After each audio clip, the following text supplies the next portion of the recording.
clinician at El Futuro, and I'm the training director with the La Mesita program. I want to give you all a warm welcome to our monthly webinar. And today we will be having a presentation by Dr. Birgitte Espitia. There's a border running through my family, a therapy model for working with Latino families and family reunification. Birgitte, if you can go to the next slide. Yes. Just a second. No, it's not. Yeah. You got it. So yeah, I want to encourage everyone to mute your microphone when you're not speaking, but we do want to encourage speaking up, and also want to encourage video. So and as you know, in these times, Zoom is kind of where we're all living and where we're all connecting, and having you all seeing your faces is something that's very helpful for that. So definitely want to encourage that if you feel comfortable, and then to toggle your sound if you're having issues with that, you can hit that little caret next to your microphone and hit test speaker and microphone. It'll walk you through the steps. I feel like everyone's getting savvy with this stuff by this point, so you might have to take this slide out. We can go to the next one, Birgitte. So as I mentioned, please complete our post-webinar evaluation within 1 week to get these credits. So typically when folks sign up, you should sign up with us, but also Greensboro AHEC for the continuing education credits. But do send us an email if you have any questions about that. And Sophia clarifying the evaluation will be sent from Greensboro AHEC. Next slide. So I want to introduce our presenter today, Dr. Birgitte Espitia. She's originally from Denmark. She's actually calling in from Denmark, so we have an international flavor today. But she also lived in Costa Rica and Colombia. This says now in the US, but I think you're living in Denmark, right? I'm in Denmark for hopefully until the fall, and then I'm expected to be back to my private practice in Chapel Hill. Okay, great. So Birgitte received her MA and PhD from Syracuse University in family therapy. She's worked at El Futuro during 2 stints from 2007 to 2012 and 2013 to 2015. And today she'll be presenting a model by her mentor, Dr. Kenneth Hardy, who's worked his whole life with families who have dealt with trauma and reunifications. And you see her email there on the screen. So if you have any questions after today's presentation, feel free to reach out. So with that, I'll turn it over to you, Birgitte. Okay. Well, first I want to welcome you all for today. Before we dive into the learning objectives, I just want to say that I'm really happy that many of you have decided to be here today, because I feel that so often the experiences we're going to talk about today are very much overlooked and silenced and not considered. And there's so many other places you could all be today, and we have the COVID-19 running through the world. So I cannot thank you enough for just taking time and be present with these experiences we are going to talk about. So the learning objectives we're going to dive into, that is the first one, which is reflect on how loss, attachment, trauma, and child development impact the experience of the child and family.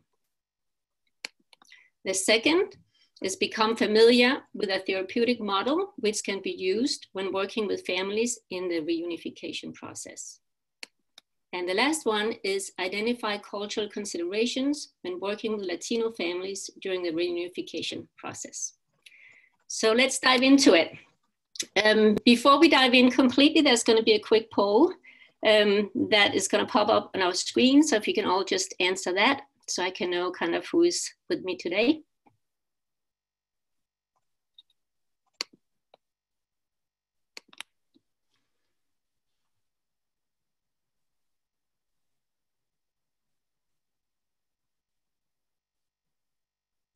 So, thank you. Publish now? Yeah. Okay. That's great. We have most people are from non-profit practice. That is wonderful, but it's great to see all the different places people are from. There might be a strong El Futuro contingent on the call today. A lot of people were anxious to see you again, Birgitte. Okay, that's good. That's great. Well, before we dive into it, I just want to say that I've been a clinician for more than 15 years. I worked a lot with the Latino community. And this is one of the hardest things to work with me as a clinician. So I don't want you to see that I'm like the biggest expert out there, but I want us all to just recognize that this is one of the most complex situations that we get in the therapy room. Today, I'm just going to focus on some of the areas like trauma, a little bit of child development and family systems, and how, of course, the culture and how that's going to present. But there's so many layers that I'm not even have time to touch on today. Like some of these children will have experiences with step families, step parents, step siblings. They will have new siblings they've never met when they arrive to the US. There'll be school issues. There'll be a lot of adaptation issues to the US. And we're not really going to go into those today because it would just be too much. But I hope we can all together kind of gently hold all that complexity that these children and families are going through. And then the second thing I want to say before I dive in is that the model you will see today, as one mentioned, I learned that from my mentor and advisor. He does not primarily work with Latino students, families, but it has been the best thing I've found out there. To my knowledge, there's still no evidence-based practice for this area, and that is just sometimes how the reality is, that practice is ahead of research. So I hope I've used this model for years, and this is the best thing I've found, and I hope that you can use it and twist it if you want to, and then at some point we'll have some evidence-based things out there. Okay. And please ask questions. I want to make sure if anybody have questions as we go along, just type them in, and I have people on staff at El Futuro that help them get to me. So, and I hope it will be pretty interactive, that you don't get bored out there where you're sitting, so just jump in with questions. First of all, I want you to think about when these families come into the clinic where you work. Sometimes the issues of family separation and family reunification will be what they're looking for help for. I've had a few families where they actually come in as soon as the child has arrived to the US. And I kind of call that a little bit like the honeymoon stage. It's like things haven't really hit yet. And they're all having a lot of really good expectations. Now they're finally together, and the child might come in and may not present with a lot of issues, but still there can be some support you can give them. But the majority of the children and young people that make it to our clinics is when things are very kind of high conflict at home, or that there's some behavioral problems. Maybe they're not listening, going by mom or dad's guidelines, maybe there's school problems, but you're often gonna meet these families in a moment of kind of crisis. So they really need to be attended to. And also again, like no matter what they come to the clinic with, I recommend that you always try to assess to see if there is a history of family separation or reunification. Like I actually had a family I started working with at one point. I think the boy was around 10. And the dad came into a session, and I was so baffled, like when he started talking to me about that he had had this same experience when he was a child. And I kind of had to admit in that moment that in my own privilege and in my own world, it hadn't really sunk into me that this is like kind of a transgenerational experience for a lot of Latino families. So we have to be mindful of that. And I've read some things that say that they expect that about at least 50% of all Latino children in the US schools have experiences somewhere along these lines. For some children, the transition into the US can go pretty smoothful, but again, those are not the ones we typically meet. And yeah, I think I'm gonna go to the next slide. So one of the things I want you to always consider in your part of assessing the family that comes in is trauma. And it's the experience I have, I hope, I'm kind of a little bit concerned today if it's gonna sound like I'm making a lot of generalizations, but I am simply drawing from the clinical experience I've had.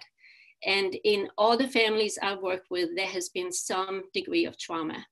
And it can be in the parent, in the children, in everybody in the room.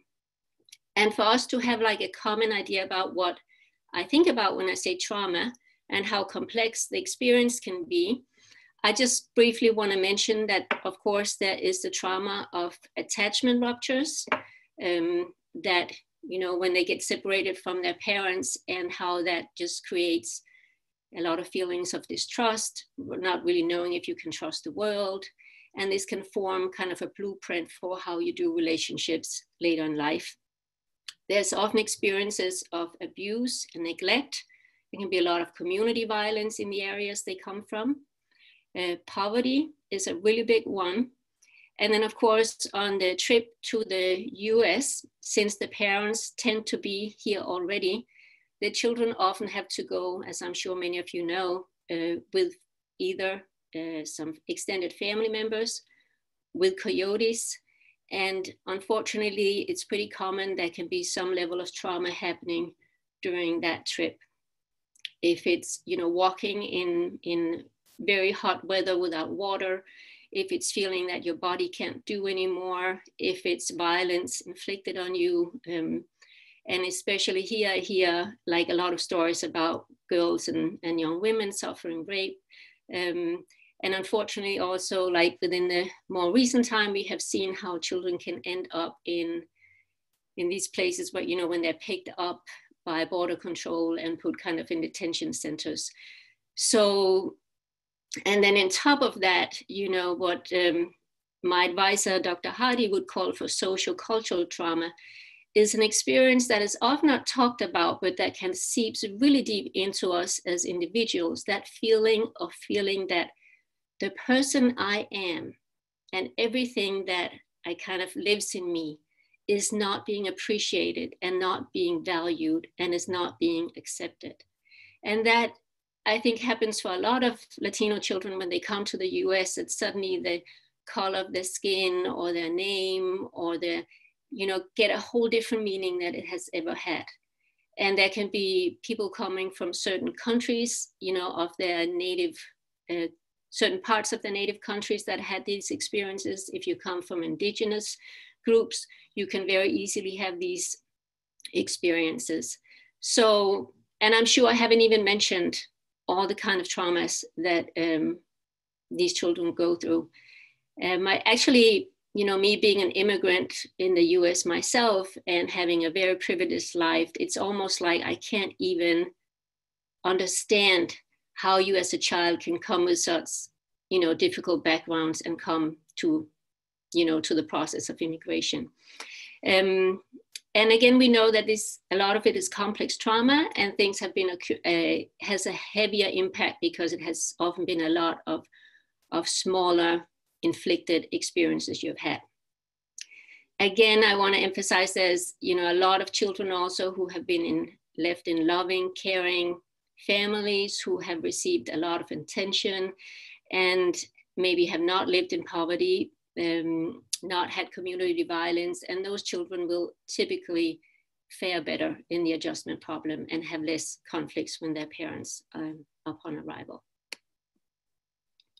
So the thing about trauma, like to kind of boil this a little bit down, is also to say that the traumatic experiences changes who we are. It changes our nervous system. It changes how our brain is wired when we're little, the attachment experiences, the traumatic experiences. And it kind of creates, as Bruce Perry talks about, it creates our individual brain and system the best way it can for us to survive in the context we are in.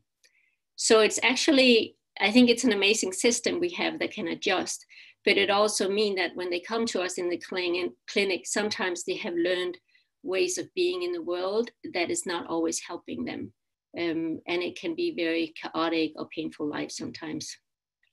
Also just want to mention briefly, as you can see, there's been a study done where they found that boys, when they are left in their native countries, often are more exposed to violence and have less, for some reason, just get less emotional comfort or connection. And that also can mean that they have a higher rate of anger, maybe acting out behaviors when they come to the US. So I also feel like that's a piece I like to just hold gentle, that there are kind of reasons behind the behaviors we see.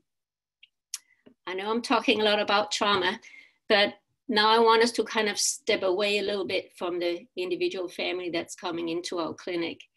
And I want us to look at the whole context, like the world, the societies we live in. And I want us to pay attention to how there's this process of devaluation that happens of the trauma. You know, like when the trauma happens, there's a process when the person feels really devaluated. I feel that it's almost like we have come to just somehow see it a little bit as normal in some crazy way, that parents have to leave their children behind to go to work. I think that's something that also in a way can happen within the Latino culture, that because of poverty, it's almost seemed like that's just what you have to do. And I remember like one case I worked with, I was working with a boy, let's call him for Juan. And he was about 4 years when he was left. His dad was already in the US, and the mom had now immigrated as well. And he, in session with me alone, he talked to me about his experience of waking up in the morning and not finding his mom. And that whole confusion of walking through the house, looking for her, wondering about what had happened, because this was kind of out of the ordinary, and start asking people where his mom was. And this boy was told that his mom had gone to the north or gone to the US to work. But when you work with these families, you will find that it's so different what kind of messages they get when the parents have disappeared. Some children will be told that they are shopping, they're traveling, they're working. But I think that even if they're told that the parent has gone to the US, many times because of the child's age, they won't have any understanding of what this means. And of course, we know that young children don't have any sense of don't experience time like we adults do. So even if they're told, you will be reunited with them in 6 months or in a year, they'll send for you, these children have no understanding of what this really means. And I also want to emphasize that I don't think any of us in any way, shape, or form should blame the parents who do this. Because how do you say goodbye to your child when you don't know when you're going to see them again? Like, what would you say? And would it be more helpful to have that goodbye where you're clinging and sobbing? I don't know. I don't know if that would be more healing for young children. But what I think it creates in the child is this sense of, it kind of misses out in many cases on that experience of having a secure attachment to the parent. And I think it seeds something really deep in the child, which are those questions of, am I worthy of being loved? And will anybody protect me? And I think that is just something that that child can very easily end up carrying. The next thing, which is a kind of according with those lines, is also that within these experiences of family separation, there is something happening which is like a dehumanization of this loss. It's like we don't talk about very often what is it that causes these families to have to separate from their children. We don't talk about trade policies between, for example, the US and Central America. We don't talk about issues around visa complications or why you can't, if you're an undocumented person, why you can't be allowed to get your child in on an airplane. Like, all that is not really being talked about.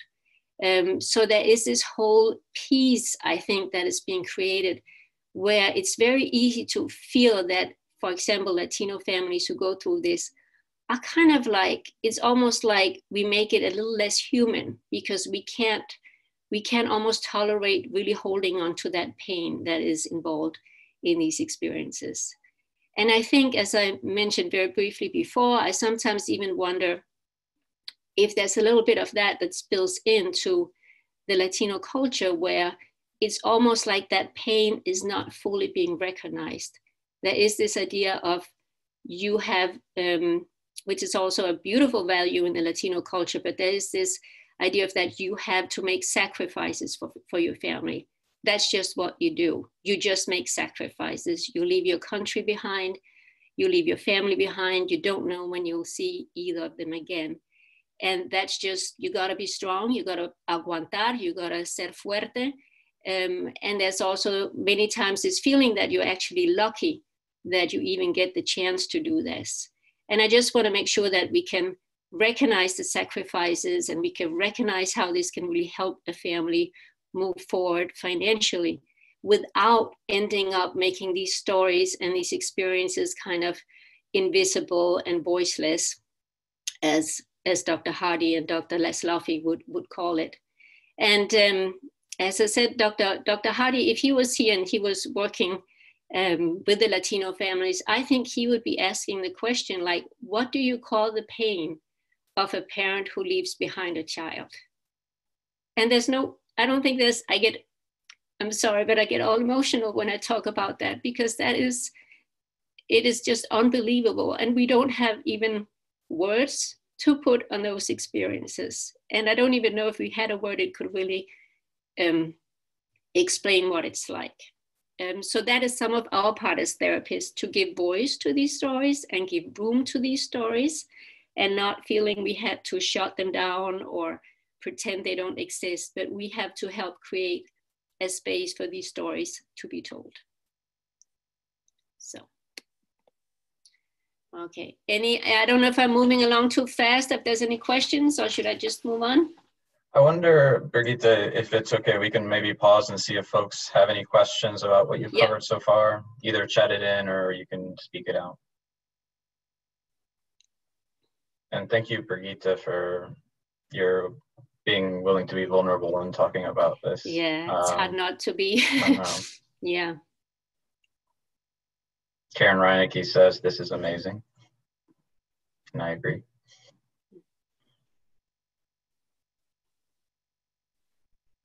Seems like folks don't have questions. They might just be a little riveted by your presentation. So let's just keep going. Okay, that's good. Yeah, hopefully there'll be some time in the end too, or there is my email on one of the slides if you have some question you realize later. But it's nice to know you're out there listening. So just some of it I'm not going to go too deep into, but just to, again, remember that there's different levels of trauma. There's like the kind of the primary level, which is the physical reputation, when we have like the perpetrator right around us, there's that level of trauma. But then there's a secondary trauma, and that is more when we kind of end up carrying the experiences within us. And that's again connected to this sense of voicelessness and feeling that maybe we feel worthless about ourselves. I also kind of want to just remind that, just a second, let me see. Yeah, that this also means that we can have people in, or will have people in our sessions who can be very triggered by each other. For example, we don't know, I think there's also a danger to assume that when a family finally get reunited, that we kind of assume that if there were any relationships before they got separated, those were great relationships, or at least good enough relationships. And we don't always know, unless we do an assessment, if this is really the case. So of course the children can be very triggered by the parents in the room. The children might be experiencing both being in presence with somebody who is abusive to them, either before they separated or after they have arrived to the US. And the children will carry often that secondary level where they themselves are traumatized and feel that they are worthless. Birgitte, just a couple of comments coming in, just nothing to address, just wanted to bring it to your attention. So Mariela Hernandez says, being in the community and working with families that have gone through this separating what I hear them say is, no hay palabras de dolor que sienten cuando dejan a sus hijos. There's no words to describe the feeling, kind of what you said, that what you feel when you're leaving your kids. Victoria is wondering, we will share these resources from which your presentation references at the end. And then Rebecca Withrow is saying, so she said, I often feel so baffled by what parents have gone through in leaving their children, as if they don't even expect to have space to talk this out, while to me it's unimaginable. And then Ingrid Kojasso says, even when the relationships were great, the reunion is still traumatizing. It's as if time has stopped. Yeah, oh, that was really beautiful comments. I thank you for sharing your thoughts. And then just briefly want to say that what is often what we as human beings experience as the most traumatic has to do with relationships. It's often, even if it's other kind of trauma, but it's often, you know, the experience of not being protected by others, losing people we love, being hurt by people we love. So the way that I, as a family therapist, look at trauma is that most often we are talking about relational trauma. And that is also why a model like this becomes really powerful, because we are working on healing the relationships. Let me see. I thought that something went really fast. Why is this? Just a second. Okay, yeah. And then very briefly here, we're going to look a little bit on child development. There's a lot of really exciting research, strong research that's coming out in the field. And we could spend days on this as well, but just touch on that early experiences determine our brain structure and our attachment experience.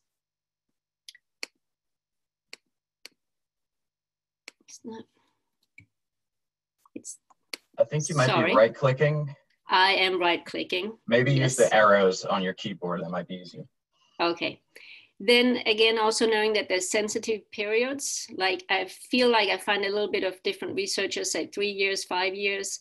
But the good thing is that we can keep changing, creating change in our brains, in our nervous system, and in our relationships. Bear with me. Okay, this one I think is really, really important. This is Bruce Perry who talks about this, about children in terms of attachment and in terms of brain development need caregivers who are present, physically present, paying attention, attuned to and responding to the children's needs. If we think about a Latina woman living in a very unsafe neighborhood and struggling with poverty, and maybe having an abusive partner or some other stress going on, this in itself is an incredible challenge. And again, we just need to hold this gently when we meet the families. And often the parents themselves have had similar experiences growing up. I'm sorry, this is not. I'm gonna encourage you, if you can hit the right arrow on your keyboard, it should work the same, and that might be I think easier. It's better. Yeah, and then very briefly, the idea of the mirror neurons that we can use when we work in therapy, that we are gonna in our role as therapists is to help create new experiences between children and parent that can slowly start with repetition, can start changing their relationship and their brains and their nervous system. And part of what we can do with that is the mirror neurons, which you may know about or not, that if you have, for example, a parent that they trust or developing trust with, and that parent can stay calm when the child is deregulated, that would help the child's nervous system. So those are just, I know it's kind of a lot to just put out there, but those are just things you can dive into more on your own or just keep in mind with your clinical work. Let's see what comes here. Okay, so now we're getting closer to the model. Like this last slide before we dive in is just that the family typically when they come to you, they have come in the door and they're ready. You'll often find a family system where there's a lot of anger and resentment. Even if there's two parents in the household, research has kind of found that the most anger is typically directed towards the mother. You will often see either like a lot of anger and explosion, but actually more, you can tend to see like emotional disconnect and issues around attachment. And I think maybe the first times I met families like this, I got fooled a little bit, and I was like, oh, they look like, you know, everything is better than I expected. Maybe this is going to be pretty easy. And then you realize that what is underneath is also that emotional connect. So some has described it as a feeling of a wall that runs within the family. And it has often been family patterns that has been developed that has included the parent who left. So you will very often see, if you have several siblings who have immigrated later to be reunified with the family in the US, you will very often see that the oldest sibling, especially if it's a girl, has kind of taken on a lot of that parental role, and may not be very happy about mom wanting to take control because she has been around or been gone for a long time. The teenage daughter may not feel appreciated at all for all the sacrifices she has. And mom may not really know how to parent these children or adolescents who have just arrived. So that's dynamic. And again, these children will often have very little experience with mom or dad as comforters. They may have had some very caring and loving family members they were staying with who were their comforters and who they were attached to. And now they arrive in these families and they are not always very open to be helped by the parents, their biological parents, or seek comfort with them. And they're often not used at all to talk with them about things that are difficult. Again, this depends. Some families have been able to maintain a somewhat, connection with their children on FaceTime and all these things. But as one of the listeners said, I also agree that this will always be, difficult and traumatizing. Again, just a comment that we all kind of know, that when they finally arrive, they will often arrive with adults that feels like strangers. Okay, let's dive into the model. Just, here it comes. Before we dive in, I just really want to take a little moment with this picture. And I want to share my experience. When I see a picture like this, it's almost like my eyes can't really look at it for many seconds. And I feel I go numb.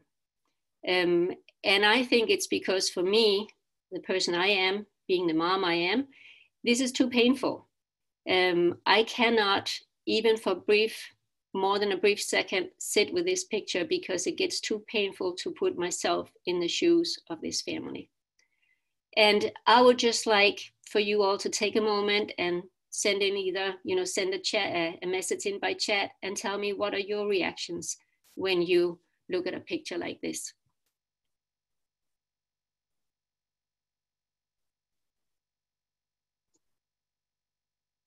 We're getting heart-wrenching, utter pain, heartbreaking, devastating, anger, sadness and shock, horrible. I don't have words. It makes me furious, unimaginable, grief, frustration, senseless suffering, rage, physical ache of pain and rage. Yeah. So I can tell that if we all look at this image for a little moment, it stirs up a lot of feelings in us. And I wanted us to pause at this picture because those feelings might be present with us when we are the therapist in the room. And for us, if we cannot sit too long with this pain that comes up, it can affect, or it will affect, the questions we ask, the questions we shy away from, maybe the decisions we make. And we kind of just have to keep thinking about who we are when we're working with the families, because we cannot let our pain and suffering or fear of pain get in the way of the healing of these families.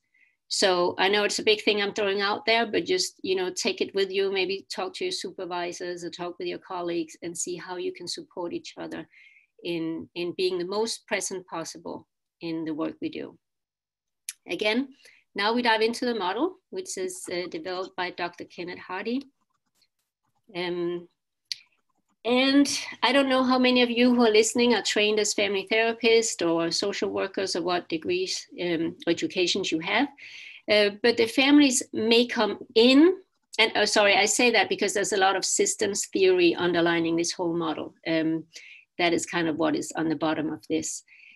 What the family might create some goals that they want to work on in terms of the reunification. It might be listening. I want my kids to listen to what I say. I want them to follow the rules. I want us to have good family time together. Like, the families might have some goals they want. And I really recommend that you kind of go along goals that kind of fit this category of building or rebuilding their bond, the connection they have. Help them increase experiences of intimacy. And when I say intensity, like they can learn to kind of tolerate more intense emotions when they're together. It can be joy, it can be anger, it can be like whatever life brings us, but that they learn how to do that together. And help them, that the parents become these predictable and people of predictability and consistency. And this is very important because we don't want the family to end up just with a process where we got rid of the behavior problem, because that's not going to make the change we're looking for. We need to go deeper, and we need to, when they're done with this therapy process, that they have a different way of connecting and a different way of relating to each other. That's really what we're looking for. The first phase is to figure out who should be in that therapy room. And in systems theory, family systems, we often talk about it has to be the people who are connected to the problem.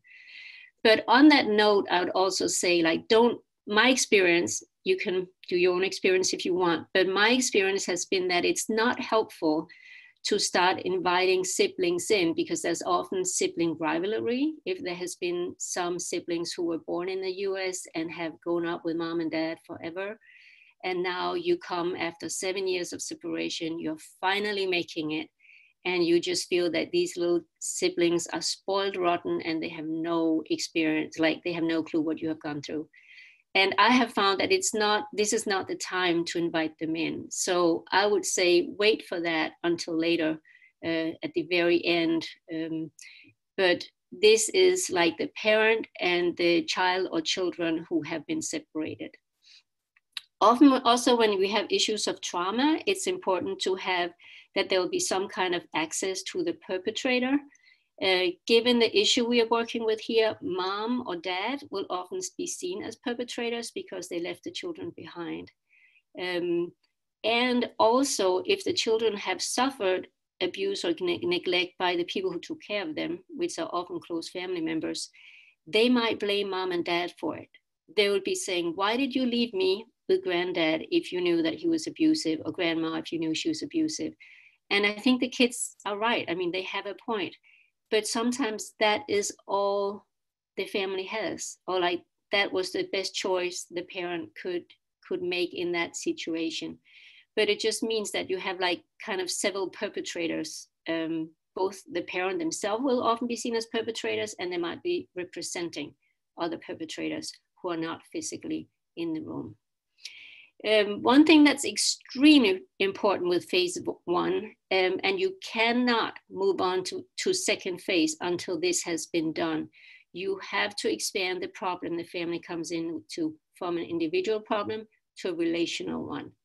So if they come in with some behavioral problem, you can't not follow that story of one being the problem because he's not listening, he's beating kids up at school.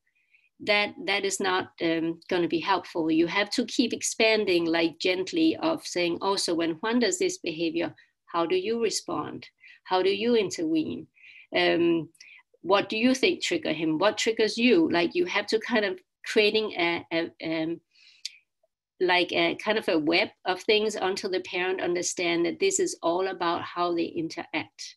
If you don't do that, if you go with the individual plan, the child is probably going to not trust you, and it's going to be really hard to do the work that you have ahead of you.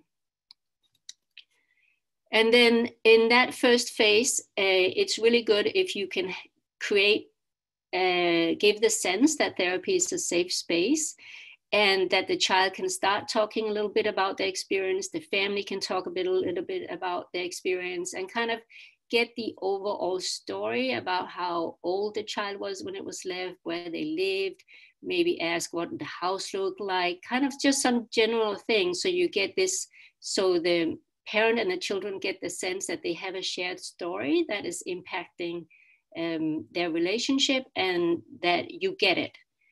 And I would recommend, do not go too deep here. I'm telling you this because I have burned myself on this. If they start sliding into things of deep pain and feelings of abandonment and distrust within the family system, it can totally blow up, because they don't trust you, and they don't have the skills yet to do it differently. So as therapists, if they start to do that, if they start to blame, if they start to get really angry with each other, in my eyes, this is where we kind of have to jump in. And even if we have to cut people off, or ask them to hold back a little bit, because it's our responsibility that hurt doesn't happen here. If somebody gets angry, reframe it, call it pain, call it something else. If there's some feelings of the children being very distant, reframe it into maybe they're working on getting reconnected with you again. See if you can rename it. Before we go to the second phase, I want to hear if there's anybody has any questions from phase 1.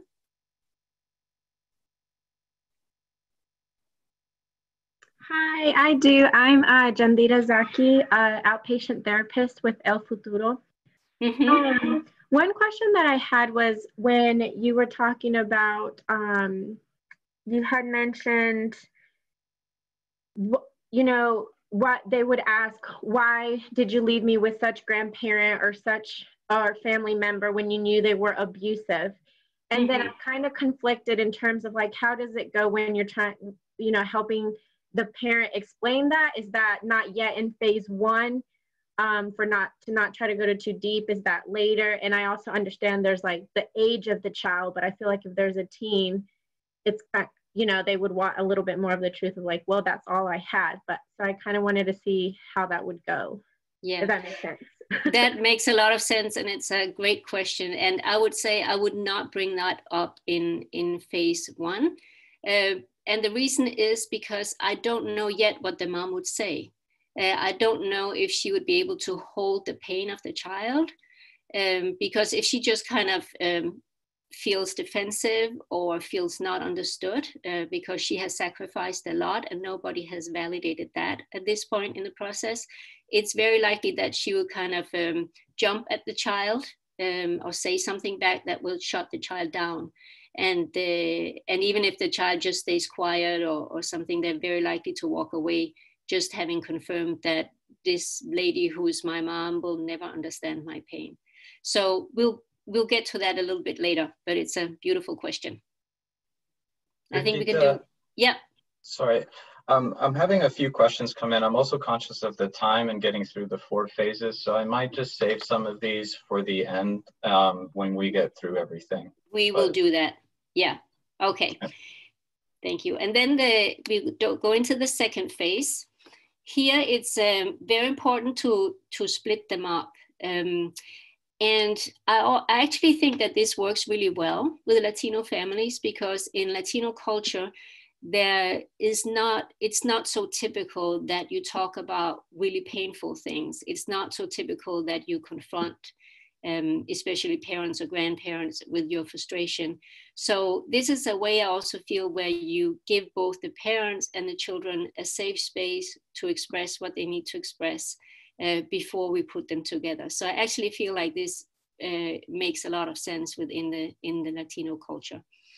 So in the second phase, it's you start diving more into what the experience was like the child and with the parent.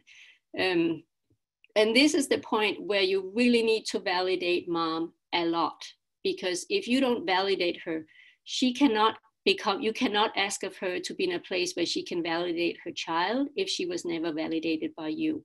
So you have to validate mom a lot. You have to hear about how she made the decision of going to the US, how she made decisions of where to leave her children, if she said goodbye or why she couldn't say goodbye. Like, just let her really tell what her experience was like and give her a lot of validation for all the sacrifice she has done. And also when you work with these moms, you have with them separately before they see the kids, it's very important that they understand that the child will probably not say anything about any kind of appreciation for the sacrifice they made for years of working long hours, of not seeing the family. The child might get that later. I'm sure they will, but this is not the time, because of the age and the experiences the kids have gone through, that they will be thanking mom or thanking dad. When you work with mom in this second stage, sometimes I actually find it's really good to do role plays. And since you're working with a child at the same time individually, you kind of have maybe an idea about how the child is going to present when they get back together. Is the child going to be very angry, maybe shut down? And try to do some role plays with mom, not telling her what the child is going to say, but maybe you pretend you are an angry teenager and you say things that you know are typically not said in the Latino culture, like you confront a little more directly. And then you work with mom about, can she hold that pain? What does that activate in her? And kind of teach her to separate that there's like the different experiences. There's her experience and that there's a child, and they're both valid. And with a child, you can use, this is where you can pull in anything you know already, like if you do art, if you do meditations, like just pull in anything that makes sense to you. And work with the children about telling their stories. Some kids like to do a little, you know, collage or book or recording of a story. And sometimes that's nice, because then when they get together, they kind of, it's going to be easier for them to speak if they have, you know, graffiti, cartoons, whatever they wanted to create that kind of support that voice they want to express. So when it's also like, especially with the children who have been hurt, or if the parent has been very hurt by acting out behaviors by the adolescents or the children, you need to kind of help them repair the image a little bit of the other before they get back together, like reframe things, help them understand so they can be softer when they meet again. So I'm gonna just go into third phase. Is that what we do, Juan? Right? Yeah, so I'm just encouraging people to type in questions, and then I just want to make sure we get through the content, and then we'll address as many of them. I don't know if you have something right after this, but if we spill over a little bit, that's totally after 11, fine. We can stay on to have a discussion. Okay, and then the third phase is when you bring them back into the room again, and you cannot do this until for the parent, that the parent has developed a lot of empathy for the child. If the parent is in a space where they just want the kids to listen and to be appreciative and follow rules, they are not ready to get together. And again, for the child, I would love if the child or the children are in a place where if they have anger, that it's not only anger, but that they have been able to express more feelings like that, like the disappointments or the sadness or the feeling of abandonment. Like they need to be able to talk about those deeper experiences. So when you can, you move into the third phase. And this is here where the parent has to be able to, when the child tells the story, the parent has to be able to understand that they had an intent. The intent for leaving the child was to create a better life for all of them in the US. And that is hopefully the situation. But at the same time, that separation also had consequences. And that might be that the child needs time to trust them, that there's a lot of things that needs to happen. So they need that understanding. And also the parents cannot start talking about that they had suffered equally or more than a child. If they fall into that, as therapists, you have to stop it and kind of help navigate that situation, because we do not want a parent sitting berating a child about how they have suffered more. And for this, the Latino parent need to have a lot of what we call thick skin. And again, this is really difficult in the Latino culture because of the experience of, for example, respeto, respect. Many parents will feel that the child is being disrespectful, bringing these things up. Culturally, maybe there's a little bit of, hope or expectations that your sacrifice will be recognized. But again, a child will probably not do that. And the parent have to understand that this is not really the child trying to be disrespectful, but there's actually a potential for creating a new connection that is in this moment. And then for the child, when you get them together, it's about the child telling more about the story, hearing why, this is the time that I would bring in also hearing, maybe the child can hear the mom's story or the dad's story about how difficult it was for them to make the decision, maybe why they chose to leave them with that, person. Maybe they were really scared that the kid would get abused, but they had a plan of bringing the child up really fast. Maybe that didn't work out, but kind of give the parent that chance of explaining, again, not in a way that the child can't have their feelings and can't ask questions, but in a way of explaining to the child what happened. And let the child ask questions. They might have questions that you don't know about. Again, there might be some rage and anger expressed. There might be some pain. Typically, my experience have been that boys tends to be more angry and girls tend to be more sad, but maybe you find some different experiences. And what is really important that happens in this third phase is for the parent to be able to listen and support and comfort as much as the child is ready to let them do. Then we go into the final phase. So now we kind of assume you can go into this when you feel that it's almost like the trauma story has been dealt with. There's been the sharing in the family, there's been acknowledgement of what happened, of feelings. And when you feel that, okay, the story is well worked, we go into phase 4. I still like to remind parents that this doesn't mean that from now on, everything is just going to be easy. There will be times where the child will be angry, but that is just what family is about sometimes. So in the phase 4, we are kind of just working on a lot of those things that have to do with the child development, keep developing the brain, keep developing the relationship, the attachment. And all you want to do there is like, again, you can be creative. You can make them do art projects. You can make them do meditations together, whatever you feel is a good thing that works for you and the family.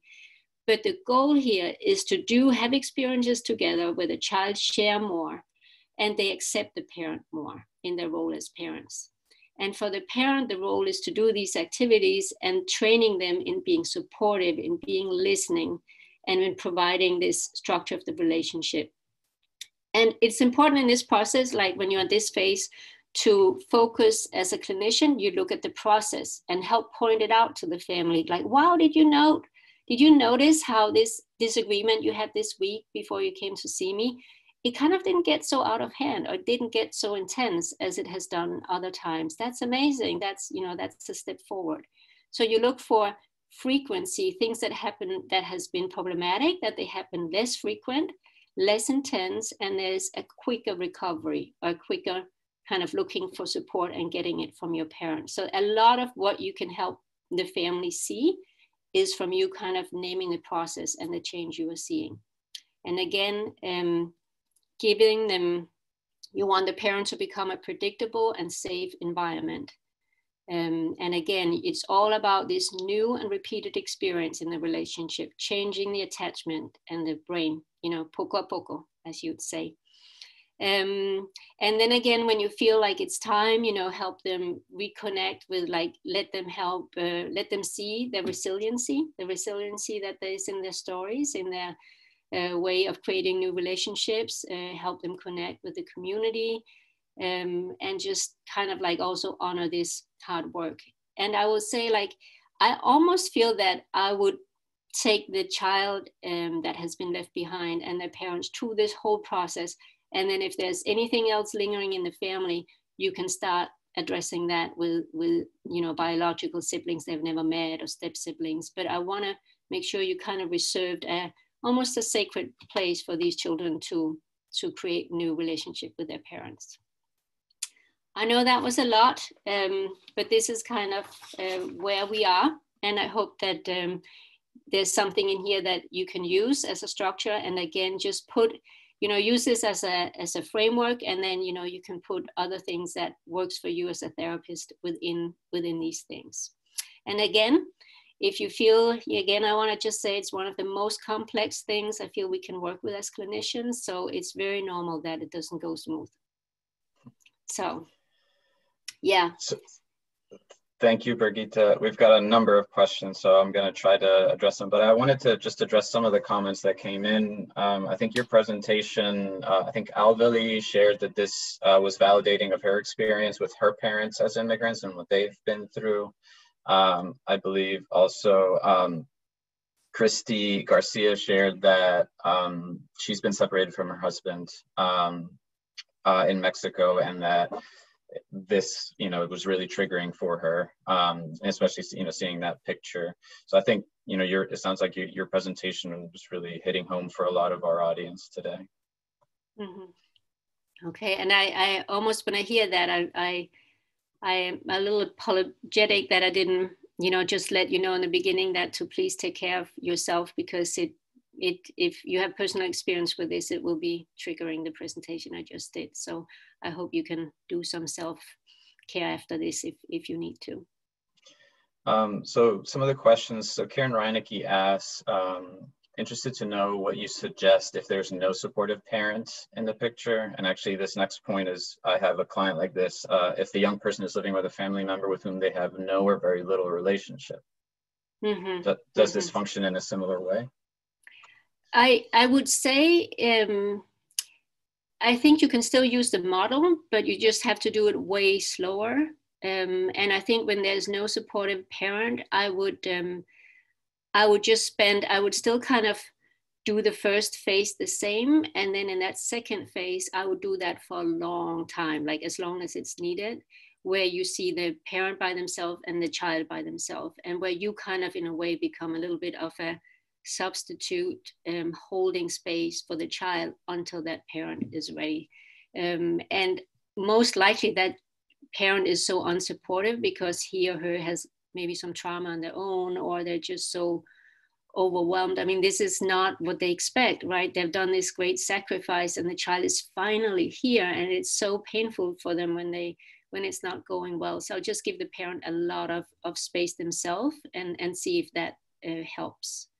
And it might be the kind of family that pulls out before the work is done, unfortunately. And that could be, I don't know if there'd be other people that could be pulled in the family system.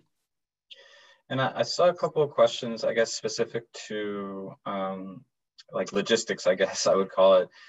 So Karen Reinecke asks if this, oh, sorry, not Karen Reinecke.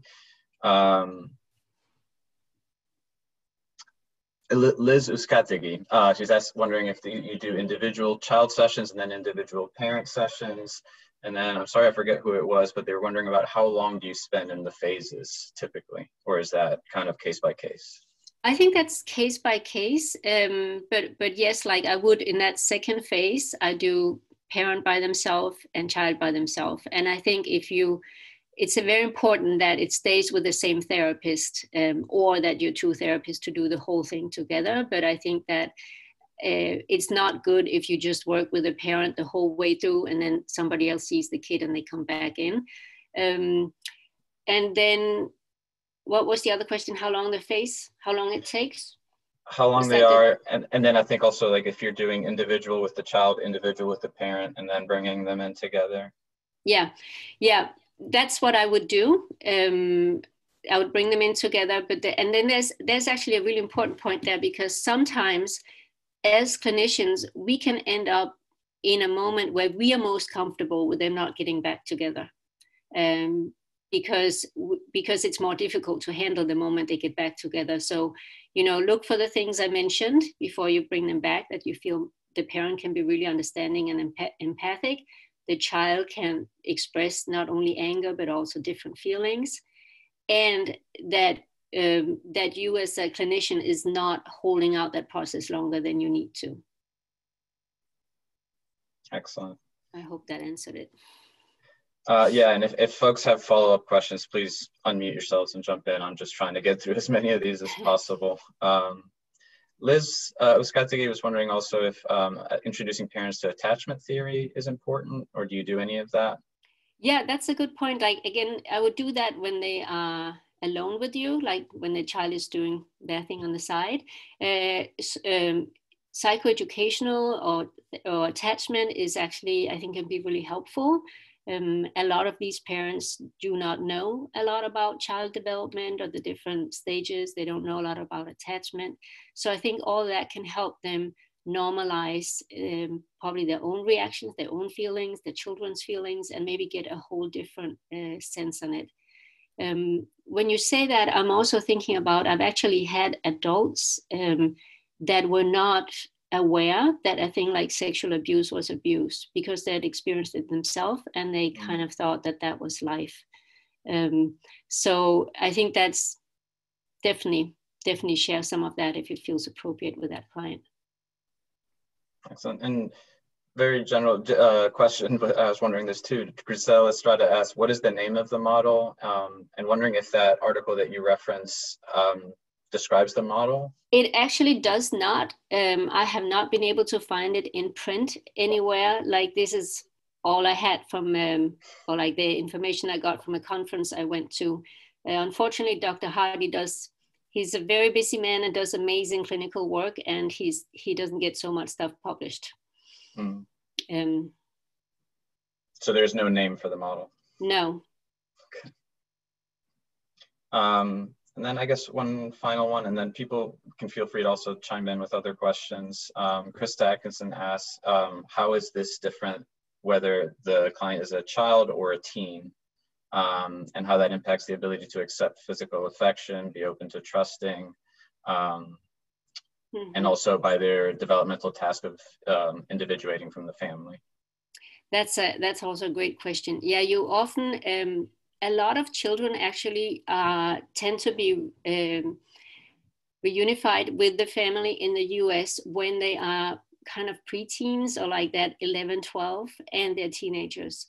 So that is a great point that I actually didn't touch on today, that it kind of, what we're asking them here to do is in a way going against what is the natural point of development, where you want to create more distance with your family. So we are like asking them to create more connection with the parents. And I think like that's a thing that I often like name in the process, and maybe kind of tell the teenager, I know this might feel really awkward, like that I'm asking you to do this. And then it's also, it can actually be easier for them to engage a little bit because it's kind of me, the therapist, who is a little weird, and it doesn't affect them the same way as teenagers. But I do feel like generally like the younger the child, and if depending on the trauma they've had, but generally the younger the child, they are often more open to connecting with the parent. And also just normalize it a lot, give it time, tell the parents that maybe this is how far you can get this time, and they can always come back later if there's like a new thing that happens in the children's development. And I also, there's actually, I'm sorry I didn't write down the places that they do it, but when I was preparing for this, I saw that there's some agencies around in the US who, I didn't see their material, but there are places where they run groups for this. And that might be an interesting thing to do, like have, a teenage group for young people or pre-adolescents who are being reunited with their families, and have a parent group. So you can kind of normalize these experiences and maybe a little bit better attend to those different developmental needs that they also have. Yeah, and I think a lot of folks are asking about they want this recording of this presentation out and posted on the network right away. Okay. Because they want to be incorporating it into their work. Sure. But yeah. I mean, we'll take care of that. But I think it's just like, I've been thinking that there needs to be an EBT for family reunifications, and it's just kind of weird that there isn't one. And I feel like this is, pretty much as close as you get to it, what we got today. Yeah, it's at least a big step in the right direction, and then, you know, the research must come at some point. Yeah. Yeah. So I wonder if there are any other questions from folks. I know we're running over a little bit, but you can feel free to type in or unmute. So amazing to see so many folks. We had about 100 people on the call today, Birgitte. Okay. I just wanted to say hi, Birgitte. We missed you. Hey, good to see you. It's wonderful to know that you're out there when I heard your name. So yeah. And I want to thank all of you for listening in and for all the work you all do with the Latino community. Awesome.